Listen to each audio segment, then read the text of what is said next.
I'm going to start with a land acknowledgement. The Medicine Hat Police Service and its Police Commission respectfully acknowledge that we operate on the ancestral territories of the Siksika, Kainai, Piikani, Stoney Nakoda, Tsuut'ina nations, as well as the Cree, Sioux, and Saulteaux bands of the Ojibwa peoples. We also recognize that we are on the traditional homelands of the Métis Nation. We honor the enduring connection of Indigenous peoples to this land and express our commitment to reconciliation and to understanding and respecting their rich cultures, histories, and contributions. We'll move to conflict of interest. This time, I kindly request that each attending commission member disclose to the chair any perceived or known conflicts of interest pertaining to the agenda items outlined for this meeting. Seeing none.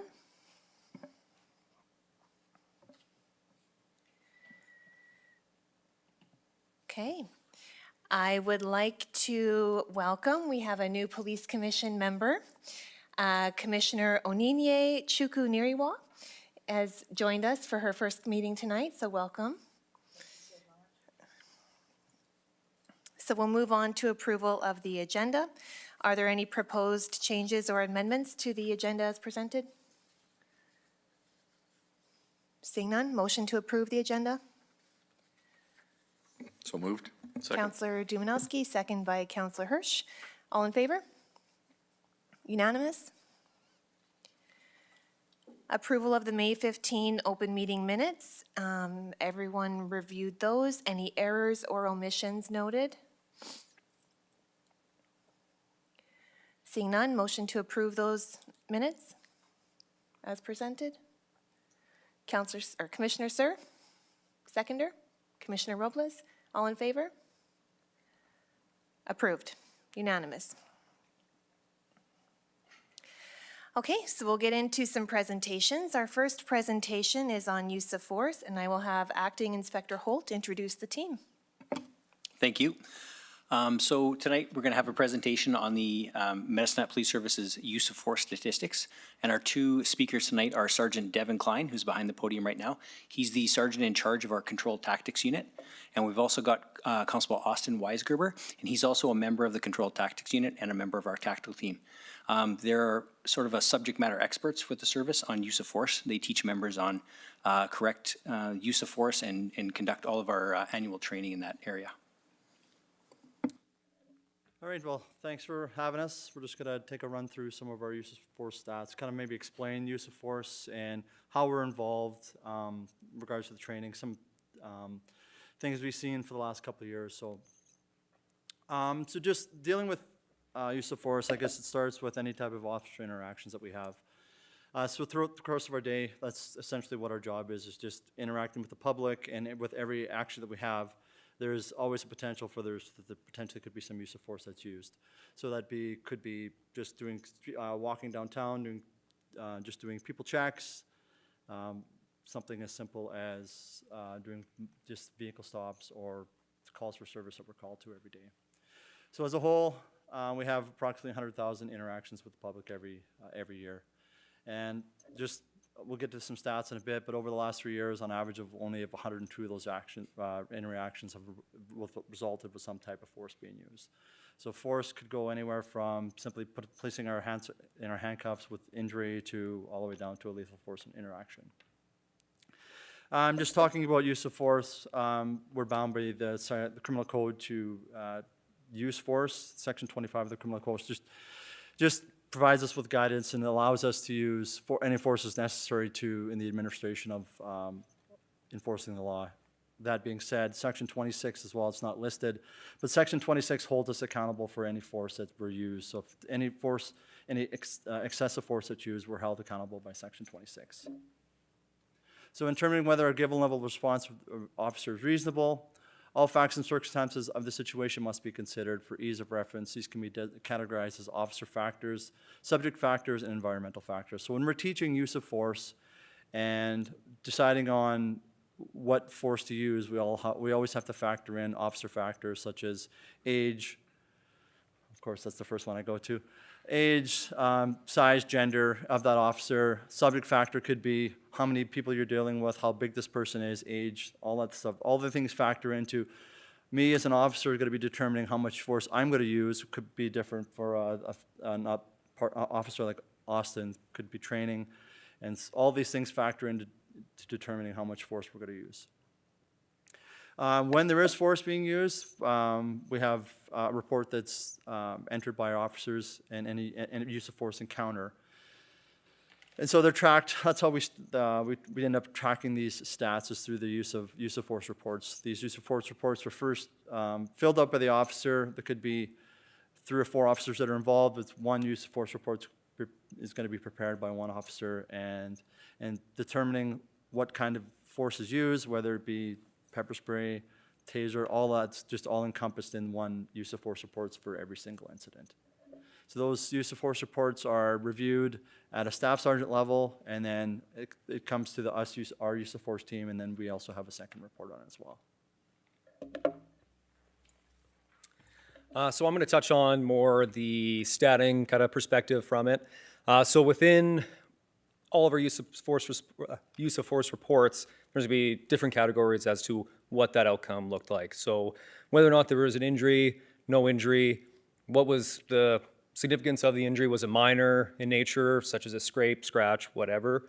Or was it something where we utilize a takedown, bend up the wrist or bang up the knee a little bit? That would be considered still a minor with maybe some treatment.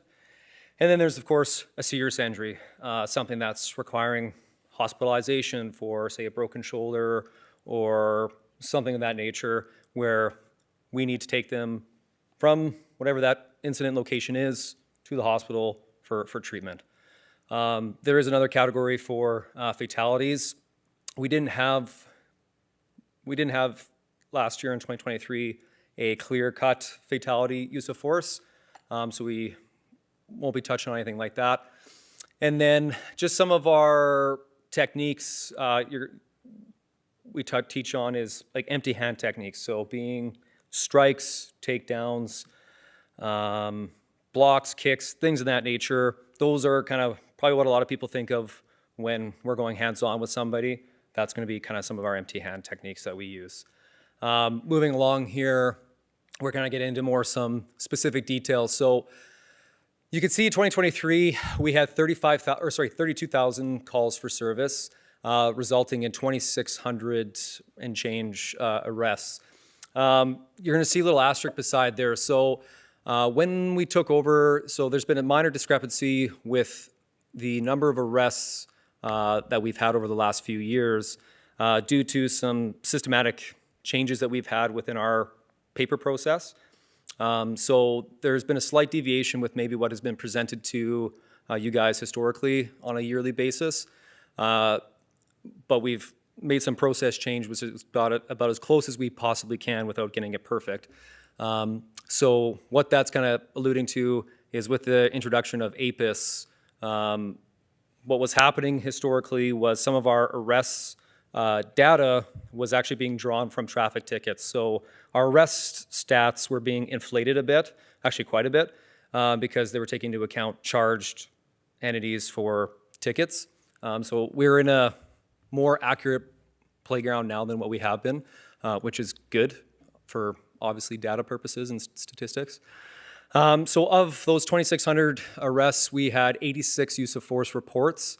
So it's down obviously by about 30 from the year prior. Part of that could be us doing a really excellent job at de-escalating because we do such a great job as a control tactics team in teaching that. However, I'm realistic, and part of it is likely some officer error in just not remembering to put in perhaps some use of force reports or maybe a drift of practice. So that was something that was identified when we were doing our yearly data, and hopefully it's going to be remedied for this year, that officers are being a bit more diligent in submitting those use of force reports for more of those minor or situations where maybe they forget. It's easy to remember the ones where you use of force and it results in a takedown or something like that. But for example, any time that we have, say, our firearm out or we deploy a less lethal weapon system such as an ARWIN, anytime those are out on scene, regardless if they're used or not, should require use of force report. But I would venture to say that some members are forgetting to do that. So we're working diligently to make sure that we're getting as accurate as possible. So, but in 2023 at 86. So we could see the injuries to subjects there. We are down a little bit with injuries with our subjects in 2023, which is a good thing. And then we're fairly consistent across the board. We also capture, obviously, injuries to our membership. So last year, again, we were down, which is a good thing, for officer-involved injuries. Only one that was requiring any type of treatment. So from a use of force team, that's something that we like to see. It means we're doing a good job that way. So you'll see there with the types of force now, we've got our empty hand techniques. So 53 of our use of force reports are involving that. So obviously that makes sense. That's the most common use of force when we're going to potentially take ownership of somebody, effect that arrest. Our most common time that we're using force is on that first contact. So when we're in that close proximity, if our first contact is there, then generally it's going to be a takedown or things of that nature, which is going to result in that use of force. So we can see there that historically that's always kind of our number one. OC spray, or more commonly known as pepper spray, the stuff that burns. We had a bit of an increase in that versus historically. And again, that's a safe weapon system for us, and it's safe for our subjects. So while it burns significantly, it's a very useful tool for us for mitigating injury. So we're not too concerned about seeing a rise in that, because that means our officers, instead of getting in close to somebody where we're exposing ourselves to injury, we're instead affecting to go to our less lethal weapon platforms, which is a good thing. And I think that reflects with our injuries there as well. Two with the baton, not something that's used frequently. And then with our taser, so we have 13 incidents where taser is drawn. So when taser is drawn and presented, that's a use of force report. Lots of times with any type of less lethal platform, simply just the presence of that platform can change behavior. So that's all part of our de-escalation training that we roll out to a membership. Is it's not just us using our voice. Of course, that's our main thing. However, the presence of some of our other tools can help alleviate and solve the problem. So we're de-escalating it that way. So 13 of those are with it drawn, and 4 pointed in that situation. So again, that's fairly close to being standard across the board. Our Arwen platform, so we have there that it's going to be showing. We had 5 actual launches of our Arwen. From those that maybe don't know what that is, it's essentially a less lethal projectile round. It's essentially a small rubber plastic round, which causes blunt impact and trauma to whatever that area is. Again, that's used for us to prevent a lethal force encounter. So we had 5 of those incidents, and what's not documented is the amount of times that it's actually brought out, and it's been used as, again, a means of de-escalation. So the Arwen is a very valuable tool for us as patrol members in mitigating incidents and effectively dealing with it. So as is the Pepper Ball. It's a newer platform. You can see in 2021, we didn't actually have it. 2022 was the first year we did, and we were just kind of getting it up and running. And I would venture to say that moving forward, we're probably going to see those numbers increase a bit with the Pepper Ball. I would equate it to the same threshold as that of our pepper spray. Imagine a paintball filled with a powder, and inside that powder is a chemical that is an irritant. When you breathe it in, it causes respiratory issues. And again, it's just something that's a step below our Arwen, which has blunt impact. The pepper ball has a little bit less of that pain compliance, but more of the chemical agent that can effectively deal with the situation. So again, that's a very effective tool that I would venture to say is going to have a rise in applications, just because it's effective while having a low risk for the public or for whoever that subject is with injury. Wrapping up here, we got firearm.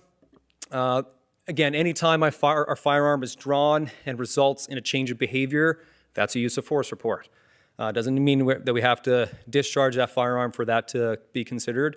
We are presenting a use of force that's changing that behavior. That constitutes a use of force report. So 22 incidents last year where they're drawn and effectively remedied the problem. So, and then in 2023, we didn't have any discharges, which obviously is a good thing. So I kind of alluded to it already. In 2023, we had a slight reduction in the number of arrests from years prior. This could be because of legislation changes with impaired driving. No longer now is that automatically a criminal code charge where we're actually physically arresting somebody. So naturally, you're going to have a decrease, and I believe our impaired numbers have increased with that, but there's just separate sanctions that are used there, not a physical arrest. So that's could be contributed to that. And then with the lesser arrests, we have less use of force reports, which makes sense if we're not arresting as many people. And again, we kind of talked on it. Part of this could be to just increase de-escalation, increased weapon platforms that are perhaps being presented and effectively dealing with the situation. Tactical communications and talking to people is something that we train on every single time we do any type of in-service training. So we're continuing to try to build on that to hopefully keep making that number go down. And we'll see what happens in 2024. So it could be a reason as well for a lower use of force reports. It's just officers doing a good job at de-escalation. And then last point there, just again, the presence of our less lethal intermediate weapons and those platforms certainly help remedy and resolve those issues. So that's a quick rundown on the data side of it with the use of force reports and some of those other numbers there. So.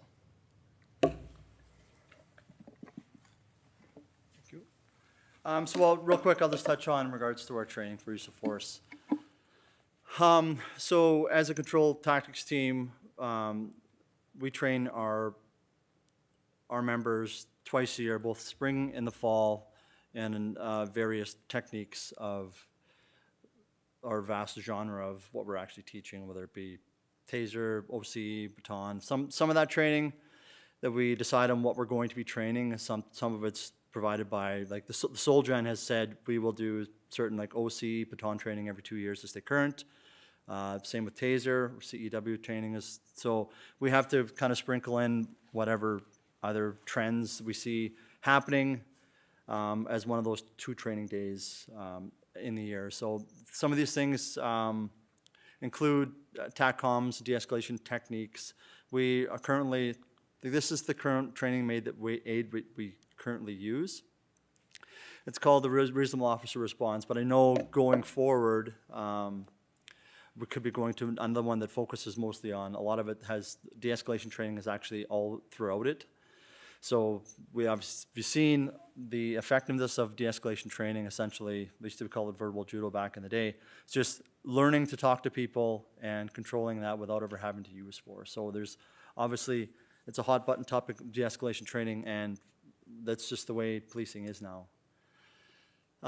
So some of the other training we go through, just like Austin spoke to, physical training, we do some intermediate weapon training, OC, baton. And majority of the stuff we train, we always intermingle scenario training, and we've done with the recruit training, the recruit class we're going through right now. We've had more scenario training in this class than we ever have before, and just to see the amount of learning that you get just from patrol-based scenarios is just we couldn't be happier with the amount of scenario-based training that we're actually doing. So.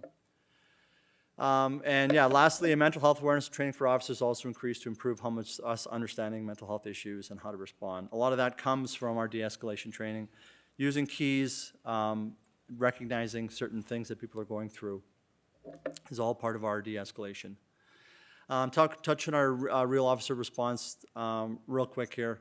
So along the side is our officer response, which just means how our officer is going to deal with it, or if they're going to potentially use force, these are the options we have too. Along the bottom is our lawful and professional presence. We show up on scene, we have a uniform, we're being professional. So as you see, no matter what we deal with, whatever person we're dealing with, that lawful and professional presence is always going to be there. Along with tactical communication skills, that's that de-escalation, being able to talk to anybody. See, and tactical considerations, us walking into a room, we're going to make sure that anything that's free and clear that may potentially hurt us, or finding cover.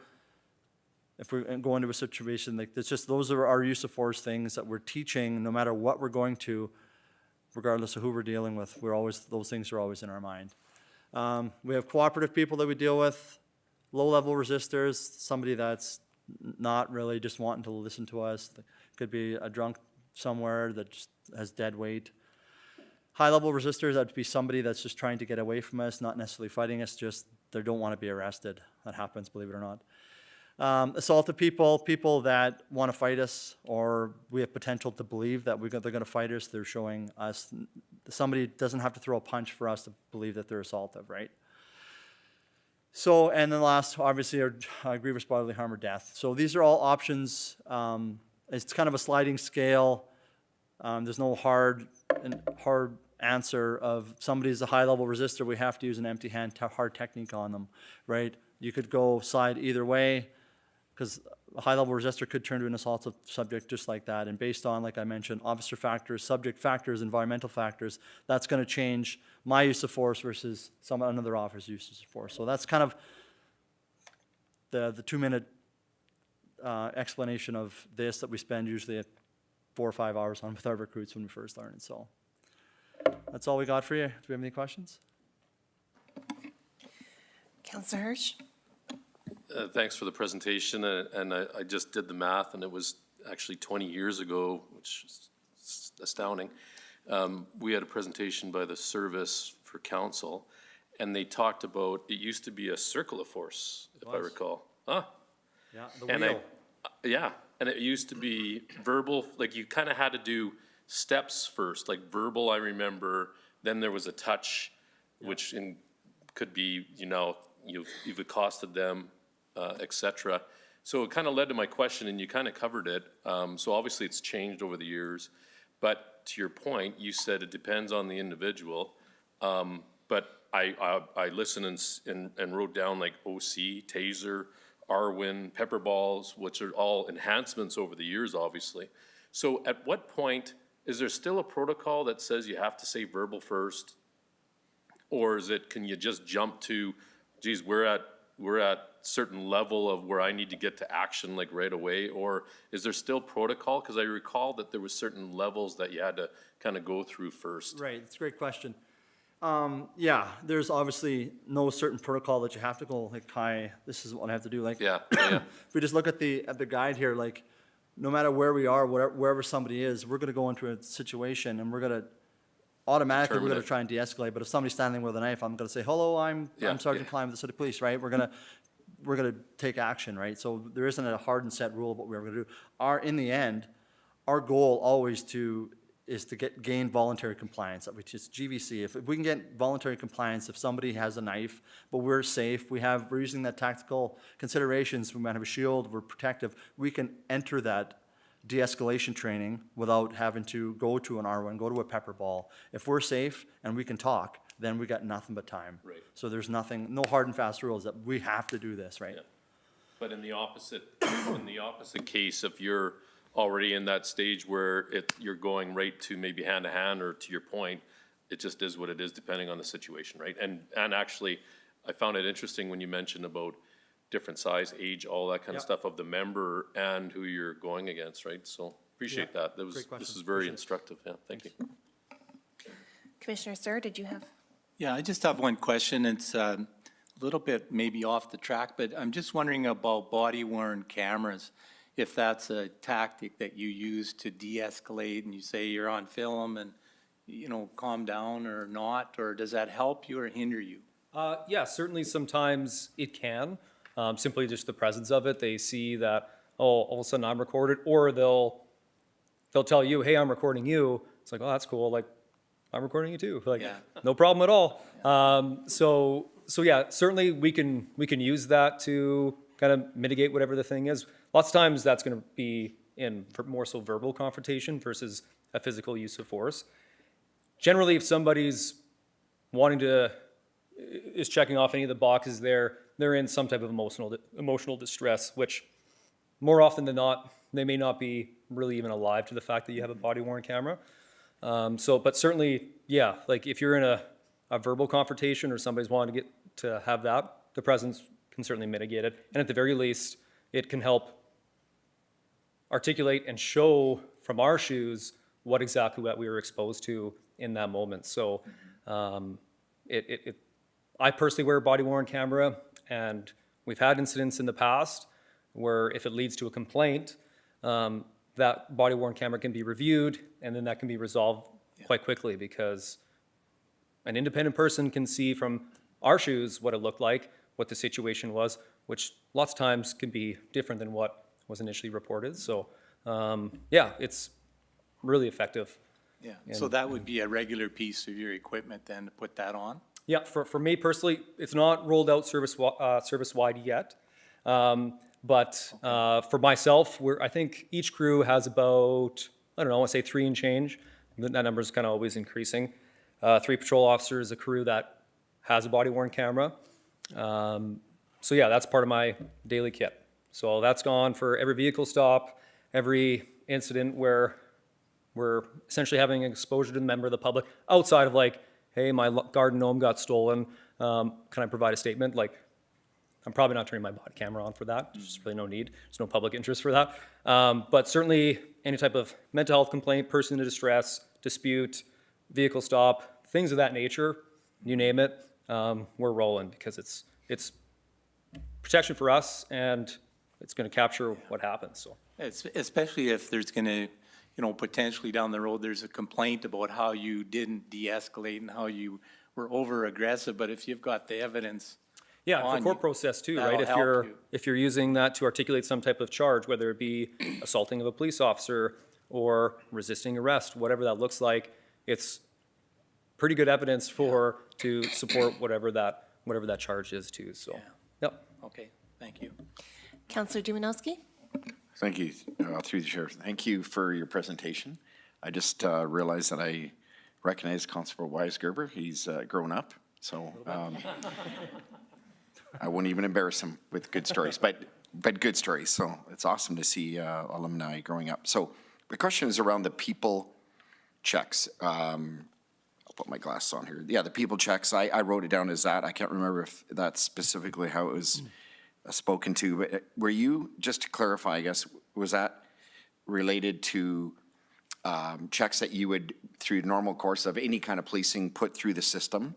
Or are those checks as in people who you come into contact with, which logically or otherwise may lead to identification checks? Is that, can you just clarify that? I don't know who spoke to that first. It was just in regards to interactions. So that could go from anybody that we could be walking downtown and we're talking with somebody, or say, for instance, I worked last night and we're driving through an alley and somebody had set up a tent behind the church and there were 6 people there. So there was 6 interactions I had right there. So I'm not necessarily going to an investigation. And sometimes we just got to say, like, what's going on here? There's garbage all over the streets.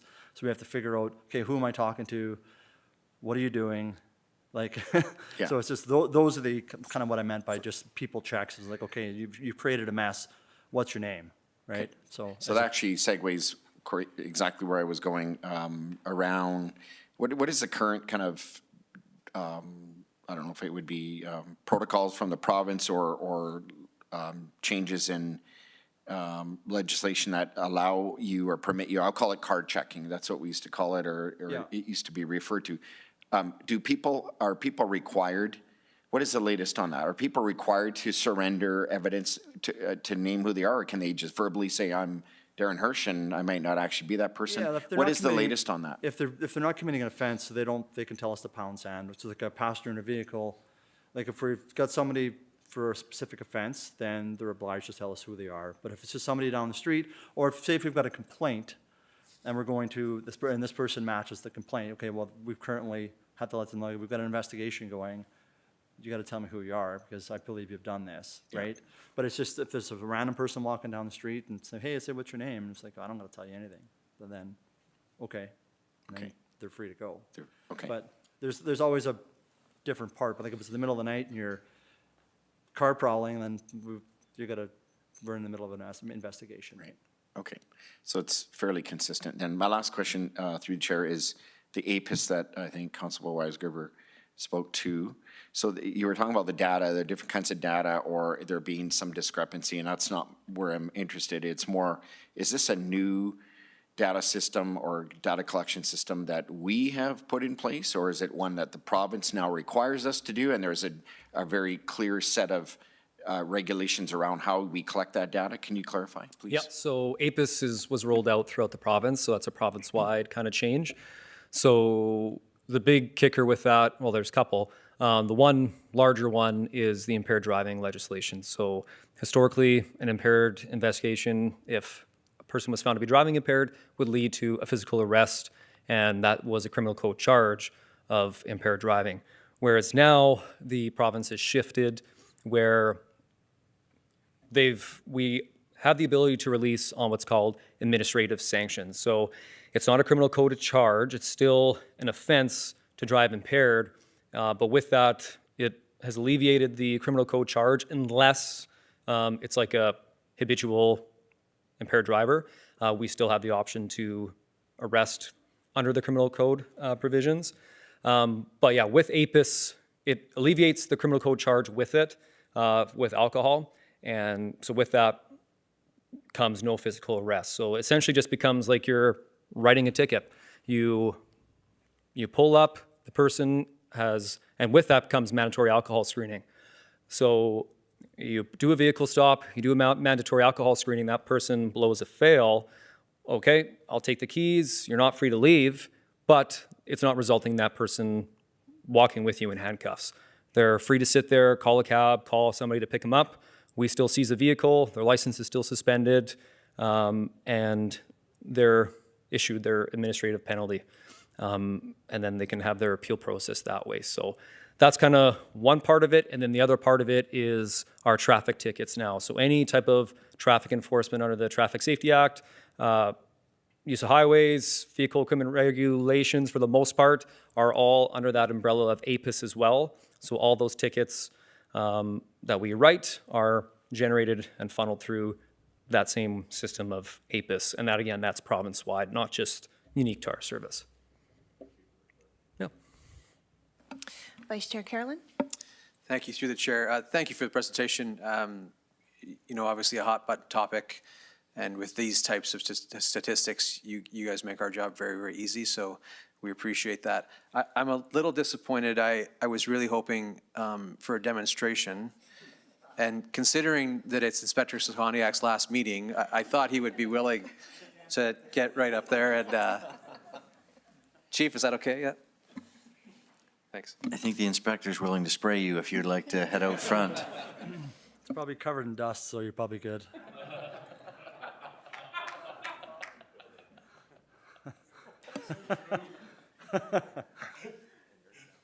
That was everything? That's all good now. Okay. Thank you for your presentation. I do have a couple questions. I think partly what Councillor Dumanowski was alluding to, and I just wanted some clarity.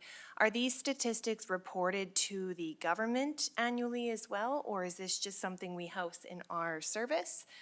And then with the data collection, I know this has also been a hot topic across the province. Are there any identifiers associated when you do use of force for like male, female, race, all those types of things? Do you include those in your reporting, and is any of that reviewed for potential discrimination? Or I know Toronto is doing a lot of work in this area, so I just don't know if that's anywhere in Alberta yet and if it's been discussed or is currently being documented. Well, in regards to the stats, I can't really speak to that. We just send them off and then the Office of the Chief deals with them. So I'm assuming it comes part of our audit every year that's sent to the Solgen. Is that, speak to me if I'm incorrect? Yep, all the use of force stats go into the province annually, and then we obviously report them to our commission as well. So, and so this, your second question again? Was just whether or not, when you're completing those reports, are you including any identifiers of the subjects? Or is it just that simply a use of force report? Or is there any identifiers, and is any of that data reviewed to see if there's potential? I know Toronto released a report, I think last year, that they proved there was potentially higher use against the Black population in Toronto.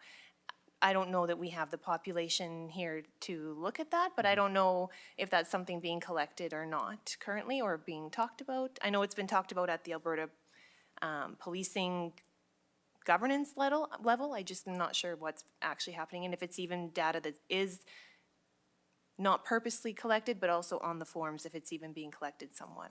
Yeah, so when it comes to the use of force report, essentially all that's on there is would it be male, female, I think their size, their height and weight, and essentially that's about it.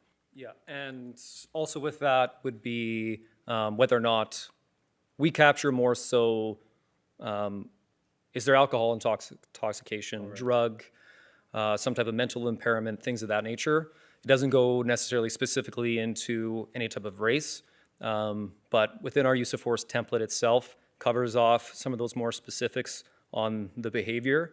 So yeah, whether the person was in mental crisis, alcohol, drug, intoxication, or all of the above, which frequently is the case.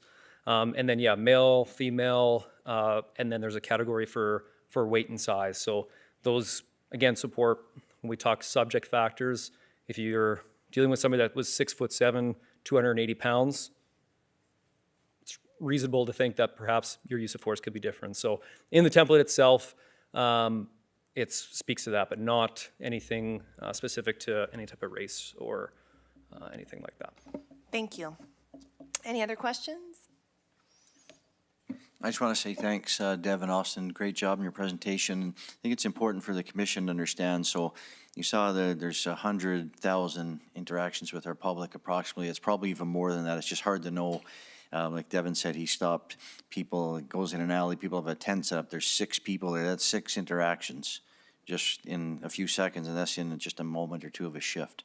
I think it's very impressive that we annually have on average 102 use of force events when you're dealing with having over 100,000 interactions. So I think that speaks to the high level of training that these guys provide, and that the good work being done by our members. And one thing we have to remember is use of force, a decision on something life or death is that fast. And the rest of us have nothing but time to look at it. But these folks make these decisions right now based on their experience, their training, and what's in front of them. So that's why I think they do a great job of what we're seeing here, and that's why I think the numbers speak for themselves. And I'm very impressed with what I see here with, one, the training we do, and then how that's put into practice out on the street with our citizens. I think it's outstanding, and these members do a great job of it. So thank you very much.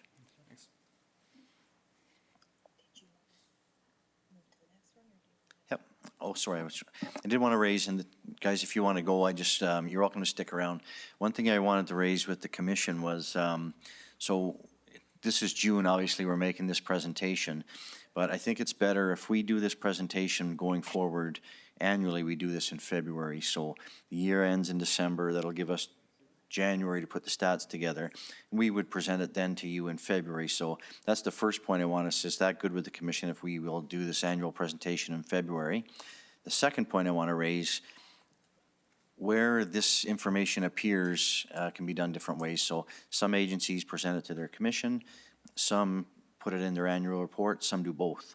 I'm a big fan of doing this live in an open commission meeting. And the reason being is that there's context provided by the members. You get to ask questions. There's nothing to hide.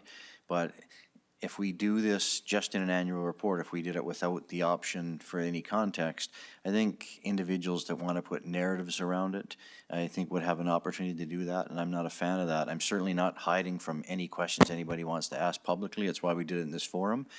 But that's why I'm not a fan of leaving it in an annual report and leave it for people to make up their own minds about it. So I'm a big fan of doing this and letting our commission ask us whatever they like about anything they see that's good or that's concerning to them. So those are the 2 points I'd like you to have a conversation about.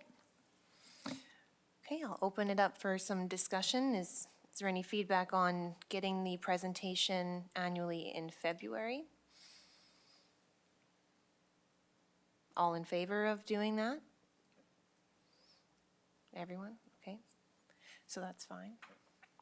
And then in terms of how we present and publish this to citizens, are we wanting to have the presentation? Do we want it in our annual report? Both?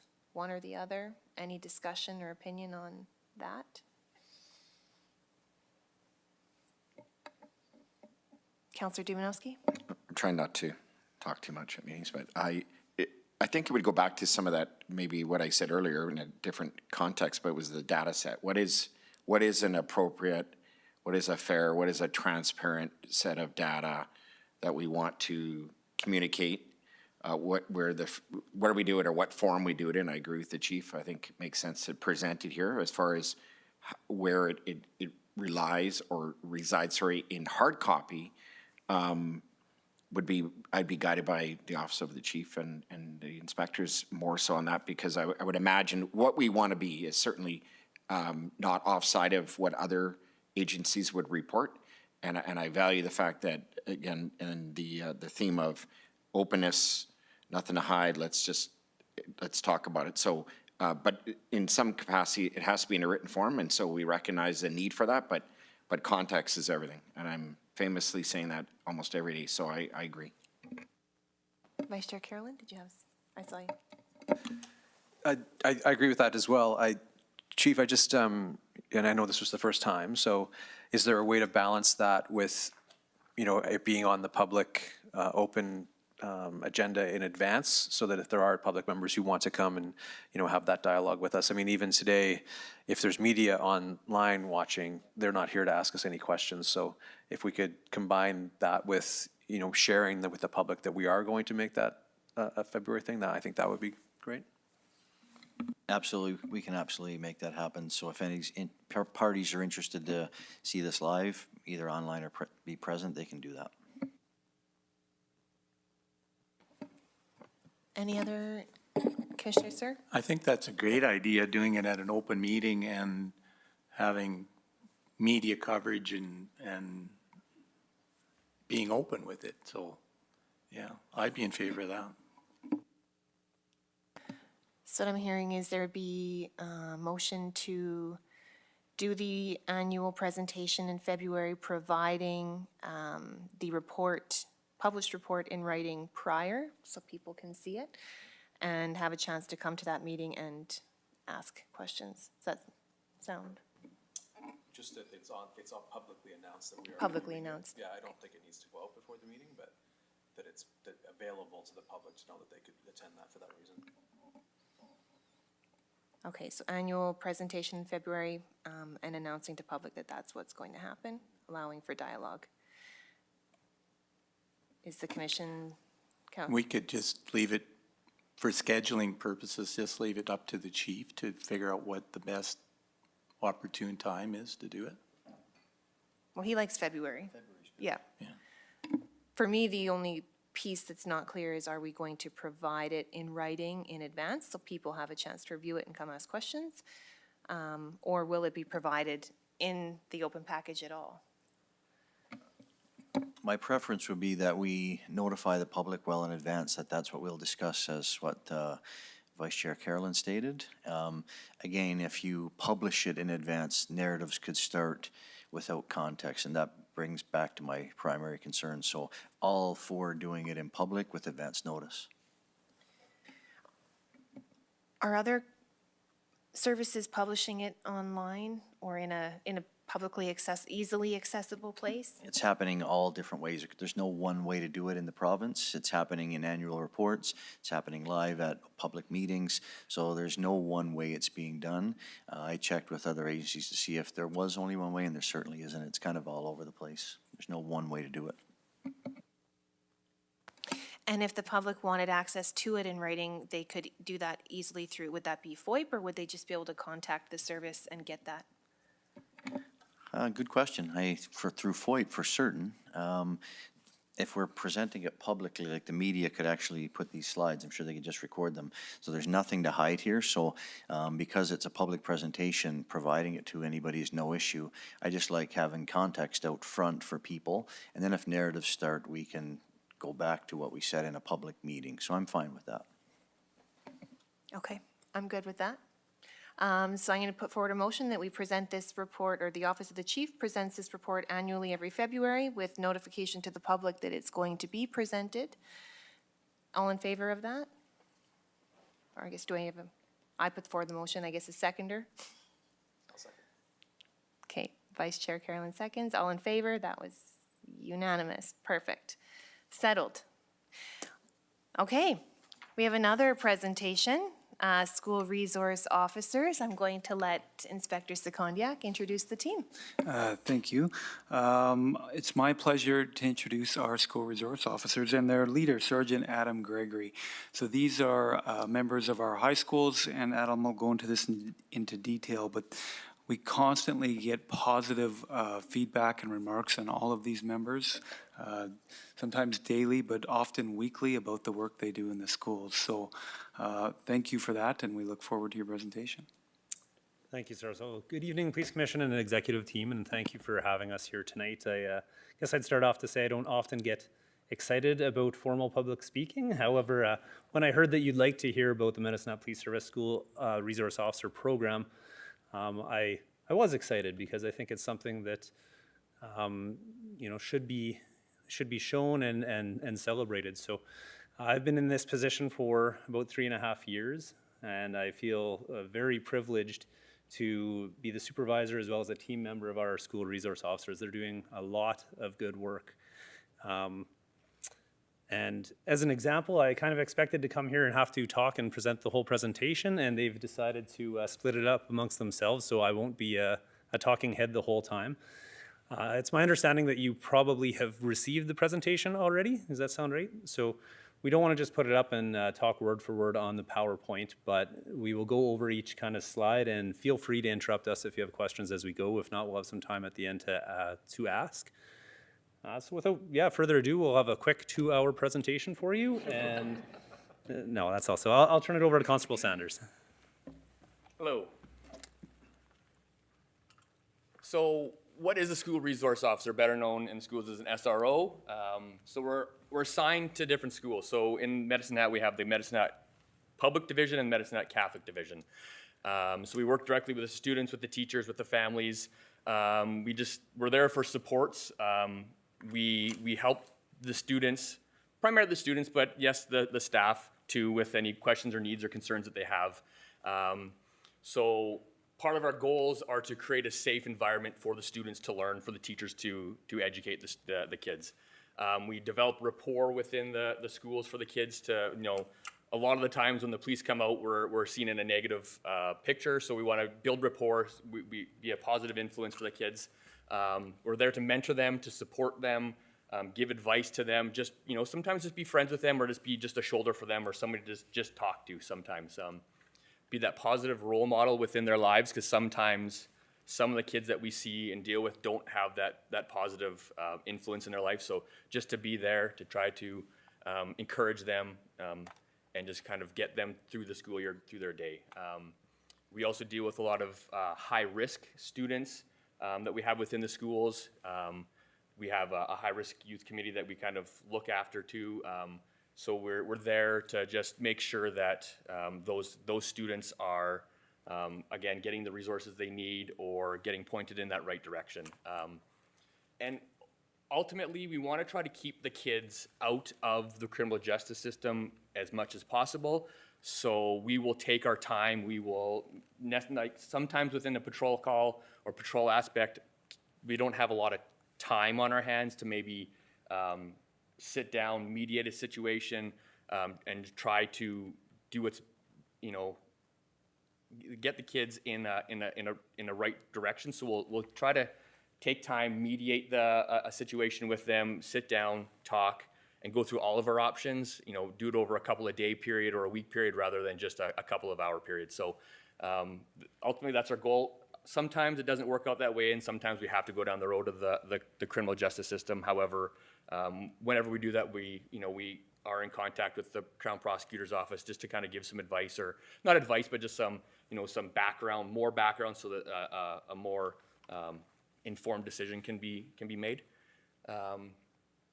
So within the school districts and the police service, our positions are jointly funded. I believe half by the service and half by the school boards. So we typically don't like to deviate from our schools a lot. We like to be there for them. We don't like to, take extended periods away from the school. If there's like Easter holidays, that sort of stuff. But we typically like to take all of our holiday time in the summertime just so we are there available for the schools.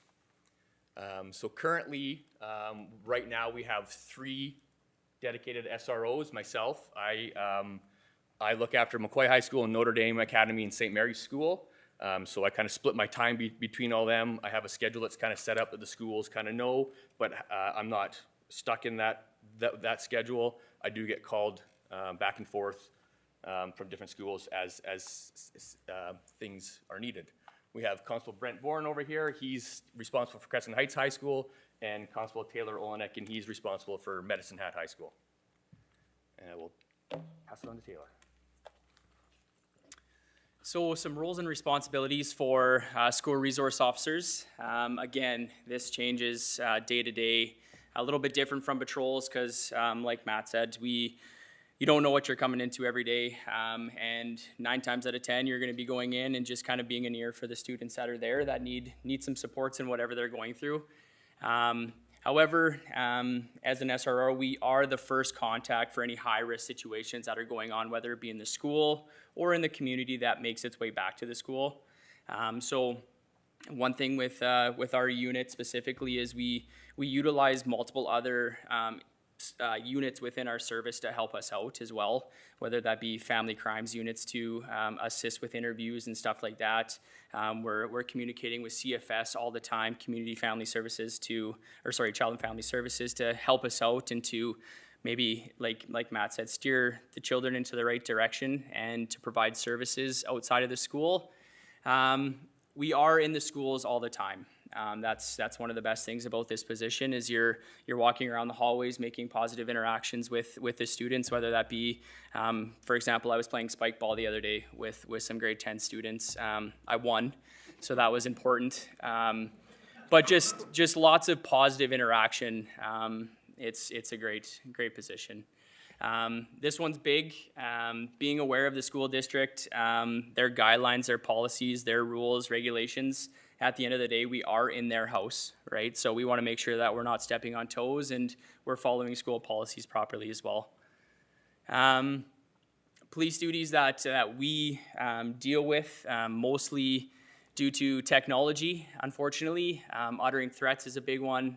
Assaults, right? As we all know, at that age, things are going on.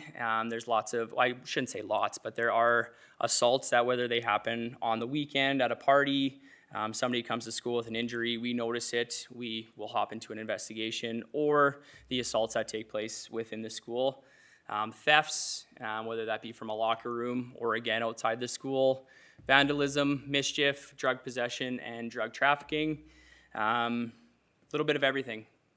But again, like it was mentioned earlier, we do whatever we can to try to keep whoever we're dealing with out of the criminal justice system. Unfortunately, some situations and circumstances, they kind of tie our hands for a lack of a better term, and we have to go that route.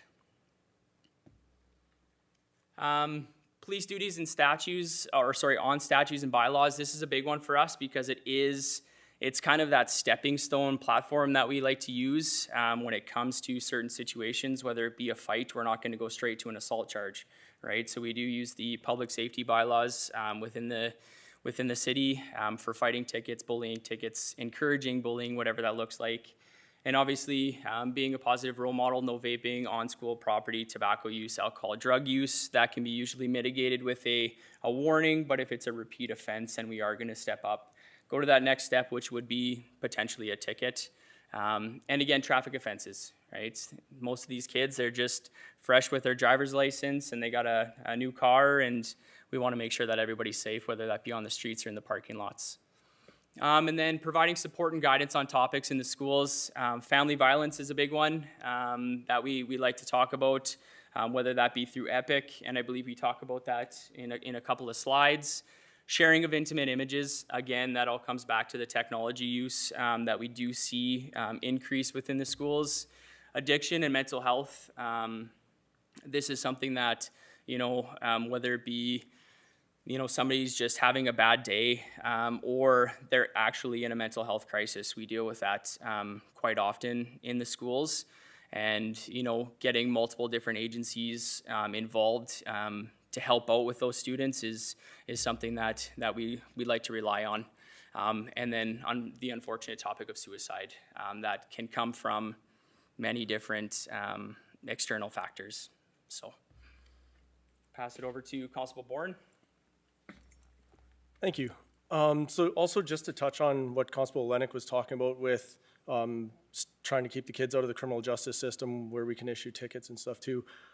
Just in the last few weeks at Crescent Heights High, when I'm dealing with a student for vaping, I had them pick garbage with me at lunch hour for one day. And so we walked around and cleaned up a bunch of the Crescent Heights High School yard just to save that kid a $300 vaping ticket. So we try to use that sort of stuff as well to have a consequence for their actions, but also not necessarily issue them a fine. So other responsibilities that we have, so Hour Zero, which is through the schools, talks about lockdown protocols, hold and secures, and shelter in place.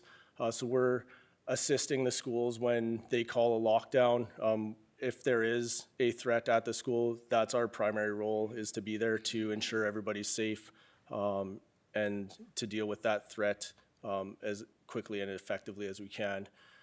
We have the EPIC presentation, so encouraging positive informed choices. There's 8 different presentations that we have for junior high and high school. Some of those topics include internet safety, drugs, consent, and sexual assault. The teachers can come to us and request those based on what they're teaching in their classes. So for instance, at Crescent Heights High, every grade 7 class, I talk to them about internet safety. Every grade 8 class gets a presentation on drugs. And I have had grade 9 classes reach out on sexual assault and consent if they're seeing issues with that, just rumors through their classrooms or stuff like that. We've completed 70 presentations or more this year just on these different topics. We have violent threat risk assessments or assessment of risks to others. So if a student makes a threat about bringing a weapon to school or that they're going to harm a student, and we learn of that, we enter into one of these assessments where we will pull the student aside, ensure that there isn't a safety concern, so make sure that they don't have any weapons. We'll look at what the threat was, talk to the victim, any witnesses, and try to determine whether we need to enter into a criminal investigation or if we are offering supports to that student to why are they acting like that? Is there stuff going on at home? All of that sort of stuff. Some of that could end up in us possibly doing a voluntary room search of that student at their house, where the parents allow us to come in and look for anything that might be concerning, whether it's they're making weapons or writing or drawing about harming a student or something like that, so that we can more accurately see what's going on. And we partner with the schools, like our admin team, our family school liaison workers, and our counselors to help us gather that information. They're very useful resources for us because they know the students sometimes better than we do, just interacting with them every day. Like Constable, I think Sanders talked about our high-risk youth portfolios. So there's youth in our community, if they meet certain criteria that puts them at risk, whether that's drug use, lack of support at home, attendance issues at school. There's about 7 different criteria. We focus on those students and bring them up at high-risk youth meetings with other community partners such as Child and Family Services, McMahon, and basically just talk about them and try and figure out if there's any resources that they can do to help these kids become less risk, whether they're committing crime in the community as well, stuff like that. Extracurricular events that we attend, so high school football games and junior high football games, there's been a history of issues at those, whether it's fighting, vaping, smoking marijuana, that sort of thing. So our presence there just de-escalates that, and having us there and knowing the kids is super beneficial. They'll come up and chat with us too. And that we attend the graduations quite regularly, and sometimes school dances as well. So our primary focus is activity at the schools or in the direct vicinity of the school. So if there's parking issues or students causing issues in the neighborhood, like loitering, we deal with that, and we're quite proactive with that.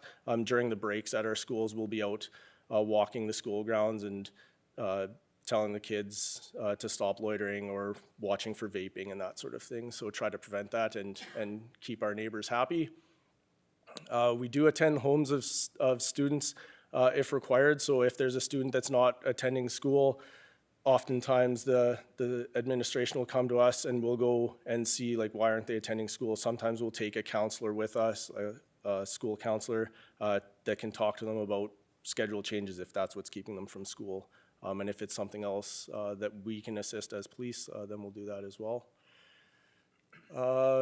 Sometimes we have to leave the school to make arrests on different files or interview based on things that maybe happened at the school or on the weekend, and then completing those threat assessments as well.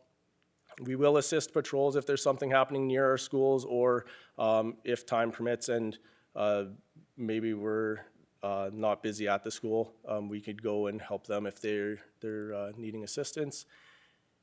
And yeah, if police officers need to talk to students at our school, we'll have them contact us first and arrange for a spot for them to meet, let the school admin know, so it's not just police attending to our schools and potentially arresting a student without us knowing and the school administrators knowing, which doesn't happen very often, but every once in a while. And sometimes we do attend non-SRO assigned schools if they need assistance as well. So that is it. So I guess what I've learned in my time as watching the school resource officer program is that really what they're dealing with is a cross-section of our adult community. But the challenge given to these guys is that they have to be the jack of all trades to deal with all kinds of issues, except not just quickly. They have to take that time to talk to parents. They have to take the time to try to mediate or come to a resolution that isn't just put someone in front of a judge. So it takes a lot of skill, a lot of time, a lot of patience, a lot of rapport building, and a lot of different relationship building within all kinds of supports within Medicine Hat. So I think we have I know we have one of the best teams in Medicine Hat police service that is dealing with these things in our schools, and I know that it's we have great relationships with both our school districts, and I foresee that continuing into the future. What I neglected to put in here was any kind of statistics, and after listening to the presentation, I know you probably want some, so I'll keep it brief. I won't give you all the statistics, but what I've seen is each SRO deals in schools that deal with about 1,300 kids each. During this year, so the 2023-2024 school year, they had about 14,700 duties that they completed. Of those, there are about 9,300 student contacts that are notable. So not just like a hello or a high five or playing a sports game. It's something of note, right? So when we're talking about like this 9,300 contacts, we had 7 criminal charge files. Guaranteed, if they weren't putting the effort and the work in to keep people or the youth out of the criminal justice system, that number would be drastically higher. Just a couple other quick numbers. So the SROs were engaged in 12 VITRAs, or those ARTOs, those threat assessments that take lots and lots of time and support systems, mind you. And then just tickets, I thought I'd mention, because there are some hot topics in schools, as I'm sure you guys are aware, or I might hear about when I conclude talking. But we had about 30 tickets issued within the school year, and these youth aren't getting a ticket on their first kind of thing that they've done wrong, right? So those stepping stones that the SROs deal with to get to the point of laying a ticket or laying a criminal charge, it's only when it's absolutely necessary.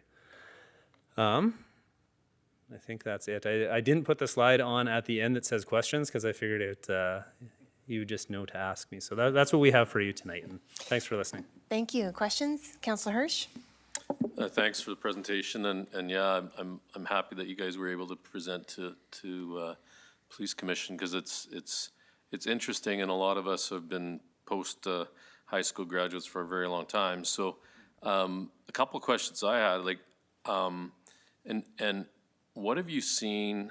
I know drugs are in a community, I get it. What's the predominant, I guess, drug that's out there that you're seeing at risk with in the schools?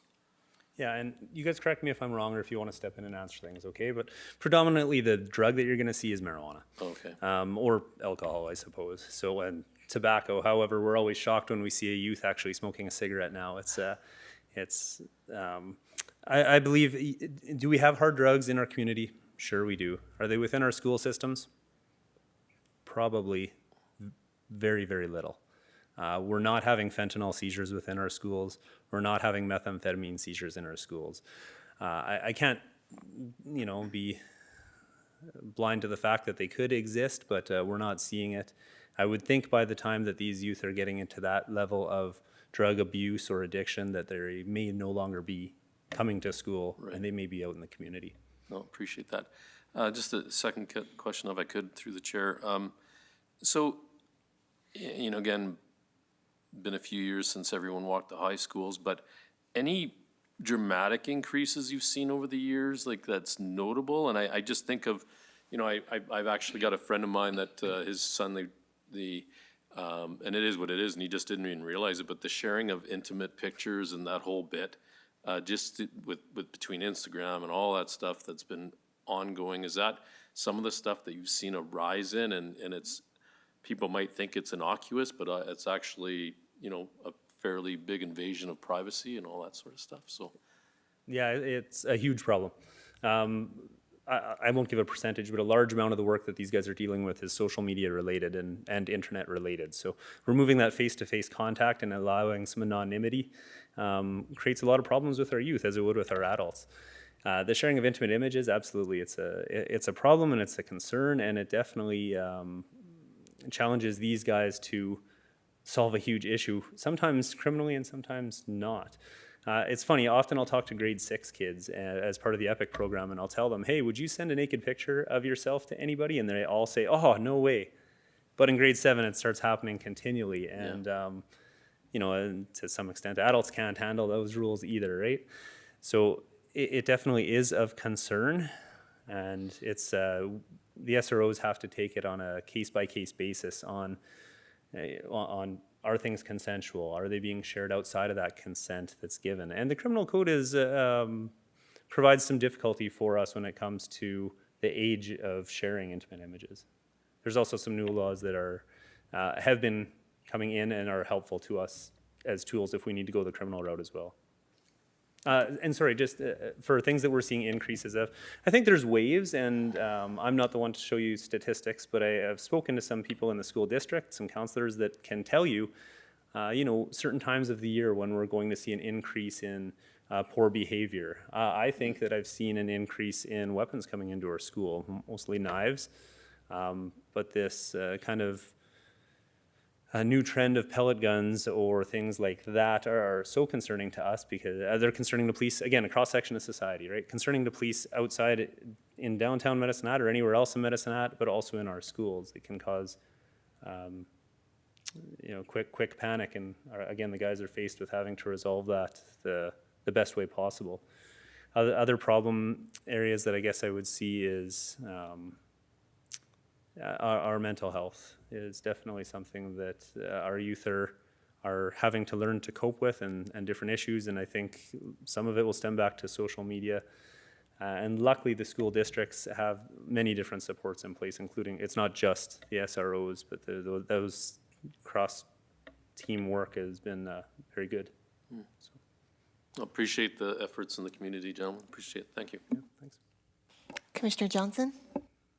You said you had a small amount of criminal code files that led to charges. What type of charges are you looking at? Is there any one in particular, or what type of files are you getting? Yeah, out of these 7, let's see if we can get most of them. So I know there's 2 assaults, as Constable Bourne would make fun of me about probably, but we've had we went with sharing of intimate images, assault with a weapon. What the others would be? Those are the typical things that we're going to see. There might be a good mischief. I can remember one where a youth very purposely damaged someone's vehicle with their foot over and over that led to, we didn't have an option but to lay a charge at this point. So victim crimes, we can't always just walk away, especially something with assault with a weapon. I would not want to be trying to mediate that. So we have to take a good look at victim crime and whether it should be processed within the courts or not. And I know, like, when we deal with the families too, like, sometimes they're very adamant they want charges laid. And so if that's kind of the road they want to go down as a victim, then we kind of, not take their side, but be able to support them and say, okay, like, there's enough evidence here to support that. If this is what you guys are wanting as a family and as a victim, then I think that's important too, right? So. Yeah, and sexual assaults. We've had a couple of those throughout the years. Any other questions? Yep. Commissioner or Councillor Dumanowski? Through the chair, just some comments if I could. I'd be remiss if I didn't take the opportunity. I work in education, and certainly over my many years, 28 years in fact, we've always had some relationship with the police service. It used to be before EPIC, DARE program, and just the relationship that the police service have held with the school systems has been truly invaluable. And I'm not just saying that because I feel obligated to. I really believe that. When I think about the interactions with some of these gentlemen over the time, I mean, you don't want to have those interactions, but they're not all bad. Sometimes it is a home safety check where you have a child who hasn't been attending for some time, and we know there are some concerns in that regard, and so they're able to do those checks and as being proactive and educating the kids through EPIC, or just and some of the not stats, but some of the themes that you're bringing up are more systemic than we think. They're happening throughout the schools, all ages to some extent, but certainly at the high school to a greater extent. But I know. As an educator, as an administrator, I've had that interaction, but I know my own kids, 3 of whom have gone through so far out of 4 through the system and built relationships with past and present SROs. They feel comfortable. There's this demystifying effect of what it means to have a relationship with a trusted person, a police officer, because so many kids grow up, or my era, we were scared to even look at a police officer. We thought we could be arrested for it.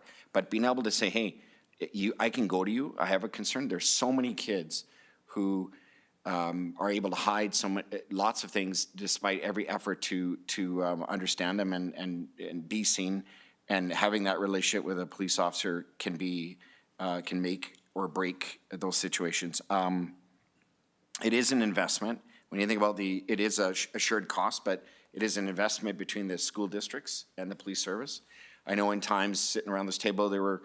And going forward, we're talking about budgetary constraints and where do we cut and where do we keep and what can we afford. I would fight tooth and nail to make sure SROs stay in our systems. It needs to be a partnership. I don't have the right to say that on behalf of senior admin in our districts, but I certainly, as a school administrator, would fight for that, and as a police commission member and a counselor, I would fight for that. Because they play just a tremendous proactive role, and it's invaluable. I could go on and on and on. It takes a certain special, I don't think we use the word breed anymore, but a certain type of person to work with these kids, because sometimes you get put in a place and you don't fit, or you learn to fit. These gentlemen fit, and I could go on and on, as I said. So I just want to thank the service for being committed to that, and thank you guys in your department for the connections that you make and the invaluable role that you play. Thank you. Thank you. You somewhat stole my comments that I had written down, so I will just keep it brief. I just also want to say thank you. I see every day the great work you guys do in all of our schools, and your presence and your approach. It's creating positive relationships with students and families, as Councillor Dumanowski said, and it's fundamental in changing that relationship between community and policing, and I really do see the value. So thank you for all your work. Thank you to the service. And I just want to say thanks to Adam, Brent, Taylor, and Matt. Like, you guys do amazing work, and we do hear about it often. And Taylor was involved down at the high school, at his school last fall with trying to save someone's life outside the school. Not just doing his duties inside the school, but paying attention to the radio for what's going on in the community around the school. So just amazing work that goes on. And the commission's aware that we are going forward to ask, you know, in conjunction with the 2 school boards in town to have another school resource officer. We'll take that forward to council this fall. I think there's a great need for it in our community, and the work you do speaks for itself. So thank you very much. And Adam, you mentioned some of the stats you keep. I wonder if you could going forward keep Taylor's wins and loss record in spike ball. So I just want to be able to compare next year. Is he getting better? Is he getting worse? I just think I think we all need to know now. He mentioned it, so now we got to hear it again. So, but no, truly, thanks a lot, guys. Really appreciate it. Well, thank you again for having us. We appreciate you giving us the time, and I hoped we weren't going to take as long as the tactical instructors, but here we are. So, thank you very much, and have a good night. Okay.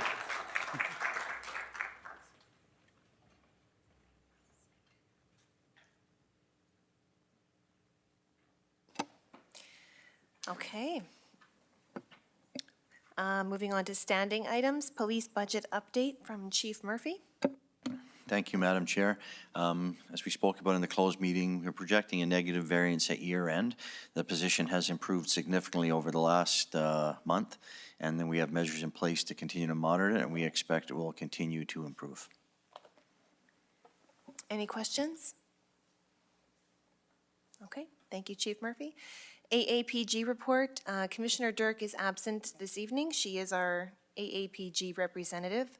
I can share that the province has reached out to all commissions across Alberta to collaborate on the development of the new Police Review Commission, which will be the provincial Complaints Review Commission. So that's a lot of work still in progress, very new, but there is some work moving on that. Any questions from Commission on that update? Okay. Office of the Chief report. We'll move to Operational Services report. Inspector Secondiak's last time. It is, so I'll be brief. I'm going to start off on page 16, if we could, under property crime. So in reviewing the report, we noticed a dramatic increase in one charge, specifically mischief. So a dramatic increase over the past month. So we reached out to our crime analyst at the police service and asked the why. So there's 2 reasons, but the primary one I'll highlight here in a moment, but is one individual in the community caused 25 different mischief offenses, so damages to windows in the city here. So that one incident in a few hours' time spiked the numbers that high. The second reason is the weather.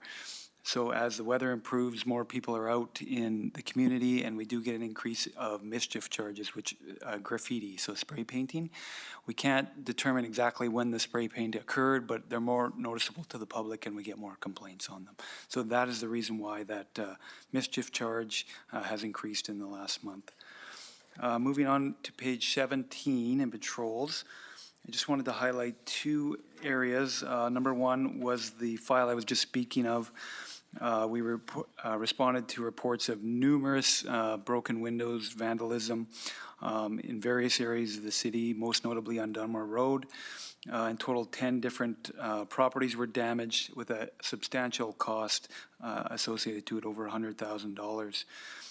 Patrols did locate and find a 52-year-old man, relatively new to the city, and we charged him with numerous counts of mischief over and under. I just wanted to highlight this one because it was a large impact to the community. I think everyone was talking about it. It was all over social media. I'm glad that it was a substantial investigation. We call it a multi-file when there's many victims. And our patrol officers did an outstanding job on this, so kudos to them. And then lastly, I just want to highlight the K-9 unit. Again, you'll see their stats have gone up dramatically. We currently only have one member in K-9, but we have another one that's nearly completed his training. He had a total of 14 calls for service directly related to K-9. And there's one file in particular where they went to a residence in Crescent Heights. They went to arrest a male for a criminal offense, I believe it was a breach, and the male barricaded himself. And for us, that enacts a whole bunch of procedures, code procedures, when someone's barricaded. So we obtained a Feeney warrant, which is a warrant issued by a judge, which allows us to go into a residence. They put the dog on a long line, which is a long lead, so they can safely go in the house and search it. And they did find the male located inside a dryer in the residence. And I'm happy to report the suspect came out clean after the arrest. That was my joke for the evening, my dad joke. But again, high-risk call, just because someone was barricaded, and well done by patrols in our K-9 unit. Those are really the highlight from operations for the month, and I'd be happy to answer any questions on that or anything else you may have. Councillor Hirsch? I just got a quick 7 questions for Inspector Secondiak. No, actually, just actually on behalf of the citizens relative to the window breaking, it just was ignited. And in fact, funny enough, I was at the restaurant the next day of Blowers and Grafton or whatever, and the manager on duty felt your guys' quick response reassured her. Like, she wasn't even part of when the event happened, but the fact that, you know, it can be a little bit disturbing to people in that regard. And I just had a personal, you know, she had indicated that she really appreciated the fact that the response was quick. They found out who it was and kind of alleviated the situation, because I think, you know, her observation was at 3 o'clock or 4 o'clock in the morning, he's walking around doing this stuff. It was altered state of mind, et cetera. And you know, people are always concerned about that. So anyway, props to you guys. So well done. Thank you. Any, Commissioner Sir? Just a question on that. In fact, you mentioned it, that this person that did all this damage was from out of town. Like, did they move to town with a grudge to bear, or like, why would they come to town, and what's the motivation to do something like that? It was irrational and illogical, fueled by drugs and mental health issues. So there's no real logic to it, unfortunately. Thank you. Any other questions? I have none. Okay, I don't have my agenda, but I think investigative, what is, I always get it wrong. Investigation and Support Services Report. Acting Inspector Holt. Thank you. Well, I'll start off with I don't have any dad jokes, so I'll save those. Yes. I thought I'd start off with maybe touching a couple of highlights, one being on page 21, the Major Crimes Unit. There was an incident at the top on May 17th where investigators had dealt with a male that had had presented himself at the hospital, and he had an obvious gunshot wound. And in situations like that, the hospital staff are required to report that. So upon reporting it, they did an investigation, and you know, he was reluctant and resistant and uncooperative with police during the investigation, but they were able to determine that it seemed to be drug-related, and it led to the search warrants with a vehicle and a home, and a loaded handgun and a large amount of cash was seized from the vehicle. So it was just a good example of what our major crimes or criminal investigation section is dealing with. We've definitely noticed an increase lately in sort of accidental, or not accidental, but shootings relating to people claiming they're accidental or they don't know what happened, and it tends to be some kind of drug-related activity or altercation that led to that. And the next section I thought I would highlight, talk a little bit about training, and that's on page 23. We had the opportunity in May to host the Provincial Family Violence Training, and that's a provincial training service that's provided, and we had about 50 attendees attend from various police, correction, probation, and judicial services. So it was a great opportunity to get all these people in the same room together and go through the Provincial Family Violence Training. And it actually led to a good lecture and presentation from our member from NWest, who talked a lot about gun seizures and things like that, and the process for that. And that in turn allowed us to sort of expand and realize we had some holes in our service about training.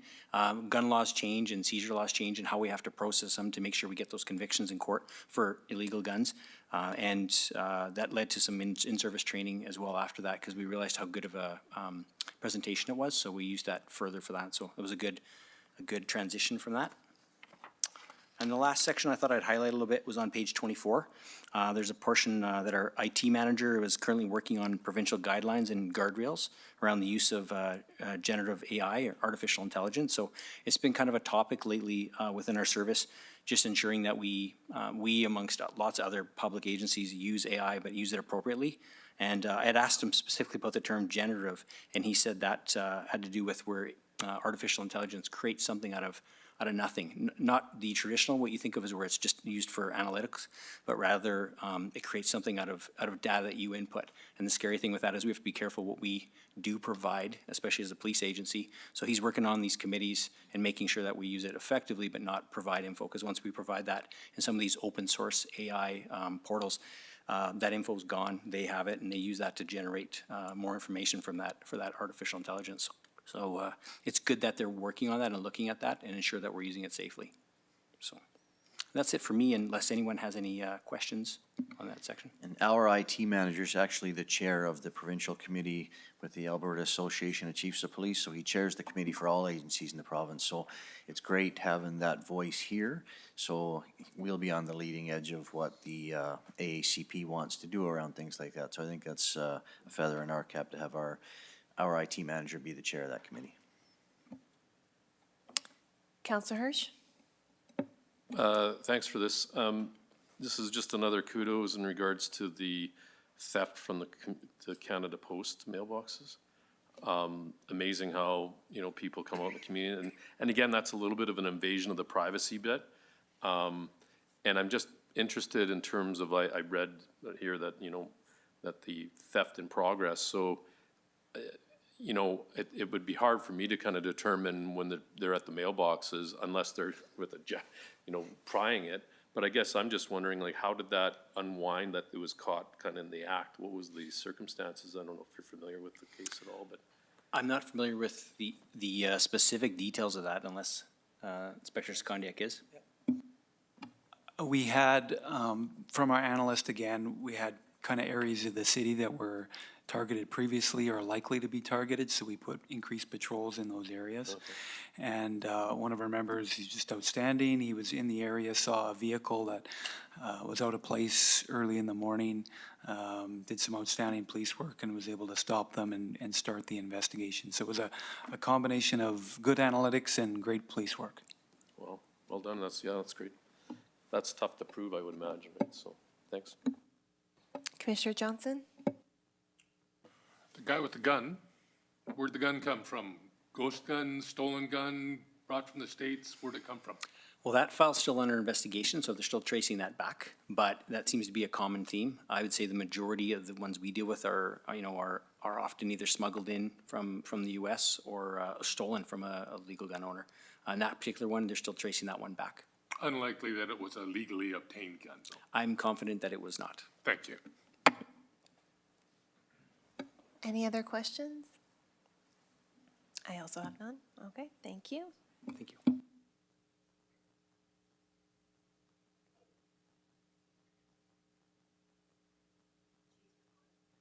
Chief Murphy? Thank you, Madam Chair. I will use my time, since this is Inspector Secondiak's last meeting, to speak about him.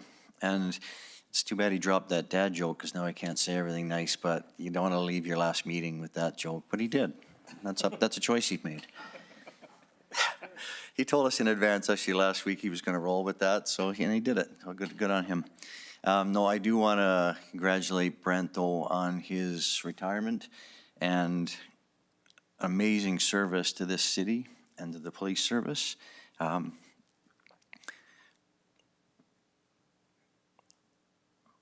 thought I was going to try to make him cry, and now it's going to be me. I've had the opportunity to work with a lot of police executives over my years in Edmonton, and Brent does outstanding work for this community and this police service. Sometimes you almost got to slow Brent down. It's just both the quantity of work he does, the quality of it. So I've been thoroughly impressed with Brent over my almost 2 years here. So I can't say enough about him. I will say that social media is it's a very good thing, but it's also unfair at times. And I think Brent's been the victim of some of the unfair stuff, and I do want to say that publicly because I think it's the truth. I've been thoroughly impressed. I think Brent will run an inspector promotion process this fall or late summer. I think that'll be an internal promotion, but I truly believe that'll be big shoes for one of we have great staff sergeants that'll apply for that process, but I think it'll be a huge thing for someone to fill Brent's shoes. I have a lot of expectations of that position, and so someone's got a lot of work to do to keep up to what Brent was able to do in that role. So I'll leave it open for you to say whatever comments you'd like, but it was important to me that we say that because what I see mostly is behind closed doors and the work that gets done, and thoroughly impressed, and thank you very much. Thank you. I think it's easier to fill your shoes than fill your stomach, so. Just kidding. Councillor Dumanowski? Yeah, I'd just like to add, I've had the chance to be around this table a few times over the years, and the last few months, so I've been able to have the privilege of knowing Inspector Sakoniak, Brent, for a long time, and I just double down on what the chief said. You are a dedicated servant to the service. Like, you really are. There are a lot of great officers and people who have talents in a variety of ways, but you are one guy who wakes up absolutely excited, ready to run to work and do the job for the community. You've done it in a variety of ways over your career. And the relationship you build within the service, I know that because we hear that, and the relationships you built with the public have been tremendous. I'm happy for you. We were talking before the meeting, kind of what's next, and that's the natural question, and continue to find purpose, because a guy like you going from 100 miles an hour down to nothing would be problematic for you and probably problematic for your health. So continue to find purpose, continue to be part of this community. I know you will be, and don't be a stranger. And thank you tremendously on behalf of the commission, if I can say that, and past and current, for your dedication to the Medicine Hat Police Service and an incredible career that spanned a long time. And I wish you the best. Vice Chair Carolyn? From a different perspective, Brent, I've known you for 20 years. Back in the days of, supervising patrol members running into the roadhouse and everything in between. I've been fortunate to have you on speed dial for the last decade, and you've always been available. And I know that I'm not the only one. I think, to add to the comments that have already been made, what I would say is, both in the public and the community and in the service, you are and continue to be a mentor. When I shared that, this is your last meeting to people that I know and trust, everybody was shocked, firstly, even though I know it's been out for a while, and sad, because we are losing an incredible member of the service, and we're going to miss you. So thank you for everything, and I appreciate the friendship. Commissioner Johnson? I have to say something because I was with him on his first day. And I remember this slim kid who had hair, and it was all kind of spiky, and he's kind of going like this, looking at everything. I said, and so where did you come from? And he says, oh, I went to university before I came here. I said, oh, really? I said, what did you take? He says, oh, I got a degree on neuropsychology. I said, kid, first of all, what is neuropsychology? And number two, what are you doing in my police car? Anyway, I can't believe that it's time that you're gone. I thought you would be here forever, and we're all going to miss you, brother. Counselor Hirsch? Well, and it's funny, Councillor Dumanowski talks about he would run to work. Actually, it's paddling to work. But, you know, Brent, appreciate, you know, again, proud career that you've done inside the walls of this service, but I actually applaud a lot of the efforts that you've done externally. I know your efforts in the women's shelter and all the stuff that you've done out in the community.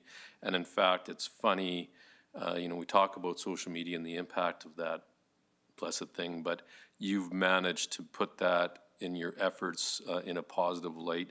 You represented and put a spin on the service that is human and approachable and fun-loving and not so serious sometimes. And, you know, again, we've chatted over the years as well, and I really appreciate you represented the service well. You represented the city well in terms of your endeavors. So keep doing what you're doing, and whatever that future looks like, we hope to see that spirit alive and well in the community. So thank you for your service. Commissioner Well, I might as well be part of the love in here because I don't know what else to say. I've known Brent a little bit on the periphery through friends of friends for many years, but I've only been here 6 months, so I can't tell a whole pile of stories, but it's been fun working with you, and enjoy your retirement. Okay. Okay. Thank you, Brent. After I'm done. I won't say too much because they've all said everything I'm thinking, but I just want to thank you. Your courage, your authenticity, and your servant leadership do not go unnoticed. You are a genuine human, and those are hard to find sometimes. So keep being you, and I look forward to seeing you in the community. I'm going to try and keep it together here, Chief, but I wanted to thank everyone. You really touched a lot of heartstrings, but I can just tell you the service is in a great place. They'll only talk about all the antics I have, the food I eat, and the jokes the Chief and I play on each other, but it really is in a good place. We have strong leadership. The Chief is absolutely amazing. Trust what he says, and the future's bright. And I've left a great legacy, I think, a lot of great plans we've come up with. I love creating acronyms, and the Chief said he'll still call me if you have a new unit that needs a name, I'm your guy. So it's been a pleasure working with the service and everyone here. So thank you very much.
Okay. We will wrap it up here.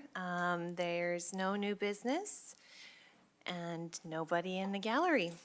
So our next upcoming meeting is scheduled for Wednesday, September 18th. We don't meet over the summer unless something urgent comes up. So Wednesday, September 18th, 6 o'clock here in council chambers, followed by Wednesday, October 16th. And with that, we will call this meeting adjourned at 7:40 PM. Thank you.